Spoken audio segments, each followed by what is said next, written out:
Buenos días, mi nombre es Álvaro Vázquez Guisado, graduado en Conservación y Restauración de Bienes Culturales por la Universidad de Sevilla y especialista en la conservación y restauración de consolas y videojuegos. Mi objetivo principal el día de hoy será exponer mi labor de recopilación tanto de información como de prácticas en materia de conservación y restauración de nuestro creciente patrimonio lúdico y documental. Por otra parte, también reivindicar la importancia de la figura del conservador-restaurador en el espacio de este tipo de patrimonio. Como ya sabemos, fruto de una de las últimas revoluciones culturales iniciadas a mediados del siglo XX, las consolas y videojuegos son objeto de un creciente interés didáctico. Y de una forma similar a como ya lo es el cine, los videojuegos forman parte del patrimonio documental contemporáneo. Su dependencia de reproductores externos y un formato propietario que nos permita decodificar, visualizar e interactuar con ellos supone un problema, según las leyes actuales de copyright, ya que para su conservación y restauración dificultan su copia o reproducción en dispositivos diferentes a los que el propietario intelectual decida como lícito para su difusión. Según María Jesús Morillo, subdirectora adjunta de la Dirección Técnica de la Biblioteca Nacional de España, la biblioteca está desarrollando un plan de conservación en asociación con otros grupos del sector,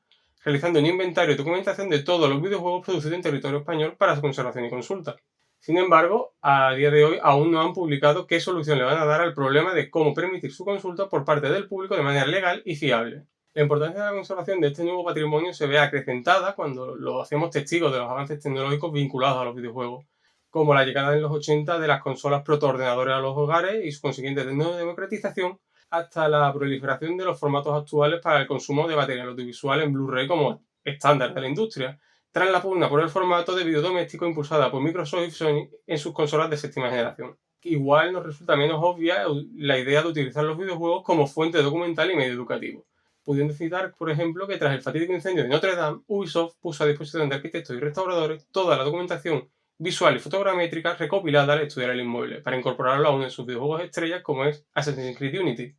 permitiendo además que generaciones futuras puedan explorar una recreación del inmueble original desaparecido dentro del propio juego. Y no debemos olvidar a las nuevas comunidades que se están generando en torno al videojuego. Este sentimiento de comunidad internacional se puede ver en la formación de organizaciones que realizan eventos benéficos junto a ONGs al más puro estilo telemaratón, realizando exhibiciones de juegos y retransmitiendo de manera global en distintos idiomas. Para poder conservar, debemos hacer la distinción de varias categorías que nos permitan analizar y tratar las peculiaridades de nuestro nuevo patrimonio cultural. Lo primero es que realicemos una división de estos bienes intangibles e intangibles según su naturaleza. Por un lado, tenemos objetos físicos donde agrupamos tanto las consolas como los diferentes soportes de información, los cables, los monitores, los mandos de control, etc. Y por otra parte, nos encontramos con los diferentes componentes virtuales, el código, los drivers, etc., que permiten tanto la ejecución de los juegos como de los controles que aseguren su autenticidad. Por lo tanto, una vez hecha esta diferenciación, nos enfrentamos a diferentes criterios de diagnóstico e intervención que permitan la conservación tanto de los objetos como de las experiencias. A día de hoy no podemos referirnos a unos criterios internacionales que establezcan cómo tratar este tipo de bienes desde un punto de vista de la conservación y restauración, teniendo que apoyarnos en guías generales para el tratamiento de los materiales y casuísticas tecnológicas, así como las guías actuales sobre la conservación de polímeros plásticos en obras de arte contemporáneo. Aunque los esfuerzos de organismos europeos como la EFGAM, no se ha conseguido todavía que se reconozcan los videojuegos como un ámbito cultural propio en las medidas legales establecidas por el Parlamento Europeo para la conservación de bienes culturales digitales, dejando desamparada, por lo tanto, la conservación a largo plazo de estos videojuegos. Podemos diferenciar la constitución de este patrimonio en dos grandes bloques, los materiales físicos y los virtuales, con necesidades muy diferentes. La integridad de los componentes virtuales se ve supeditada al estado físico de los soportes materiales, sean disquetes, chips de memoria, DVDs, etc., repercutiendo el deterioro de los mismos en la pérdida irremediable de la información y utilización del hardware. Los materiales físicos requieren unas medidas especiales de conservación, ya que confluyen varios materiales en un mismo objeto, ya que muchos reaccionan entre sí degradándose mutuamente. Su conservación requiere tener en cuenta unas condiciones de iluminación y temperatura difíciles de consensuar entre todos los materiales, especialmente porque las propias máquinas y los soportes de información se calientan con su uso normal. Al igual que con los materiales, podemos dividir los principales deterioros y procesos de alteración en dos categorías.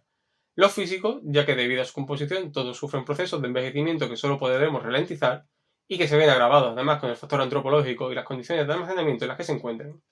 Y la otra categoría sería la propia información, con aquellos procesos que dificulten la interoperabilidad entre juegos y consolas o consolas y el usuario. Pueden ir desde modificaciones intencionales hasta glitches de emulación o incluso versiones renovadas de manera poco eficaz. Es un hecho, por lo tanto, que nos enfrentamos a unas dificultades que requieren soluciones específicas. El patrimonio del videojuego es intrínsecamente internacional y a pesar de la incorporación de los videojuegos a los archivos de diferentes bibliotecas nacionales europeas, la protección legal de archivos y bibliotecas no engloba legalmente todos los desafíos que suponen los videojuegos como patrimonio cultural. Queda en manos de organismos como la EFGAN la lucha por incluir las particularidades que ya debería contemplar la ley europea en materia de su conservación, solicitando ampliaciones y correcciones necesarias. Claramente es necesario que se lleguen a nuevos acuerdos con las compañías generadoras y los gobiernos de los principales países productores que establezcan una regulación que permita su conservación de forma legal. ¿Qué conservamos entonces? Cuando hablamos de juegos y consolas comerciales, factores como la multiplicidad de copias son un arma de doble filo, porque hacen que sea difícil la concepción de la sociedad de la corta vida útil de estos bienes físicos. Aun pudiendo extenderse el tiempo de vida útil con las medidas de conservación y restauración adecuadas, los juegos y consolas como medios físicos están predestinados a morir por propio diseño. Dada la volatilidad de los materiales, una forma de asegurar la conservación de este legado y poder presentar al público una experiencia que no difiera en gran medida de la original, pasaría por empezar a conservar desde el minuto cero de la concepción de los juegos, ya que cada juego en su versión final es único y irrepetible. Evidentemente, los prototipos y códigos son propiedad privada de cada compañía desarrolladora. Sin embargo, ya existen varios precedentes de juegos irrecuperables e imposibles de emular correctamente debido a la pérdida y falta de documentación acerca de su desarrollo por parte de las mismas. Finalmente, creo que podríamos afirmar que este es un campo donde, mediante equipos de trabajo multidisciplinares, la labor del conservador de bienes culturales es necesaria, así como el consenso internacional de unos criterios específicos, dado que las generalidades del ámbito cultural del patrimonio digital no se elaboraron con estas nuevas necesidades en mente. Para que sea factible la conservación de este patrimonio, es necesario abrir nuevas vías de comunicación con las compañías desarrolladoras, de forma que la conservación se inicie idealmente por los propios entes generadores, y enmendar así la relación de hostilidad y recelo actual. Por todas estas razones, debemos considerar primordial la conservación de la cultura del videojuego y de su legado, teniendo en cuenta no solo los objetos físicos, sobre todo también las experiencias que estos nos transmiten a través de la pantalla. Muchas gracias por vuestra atención y espero que os haya gustado esta charla.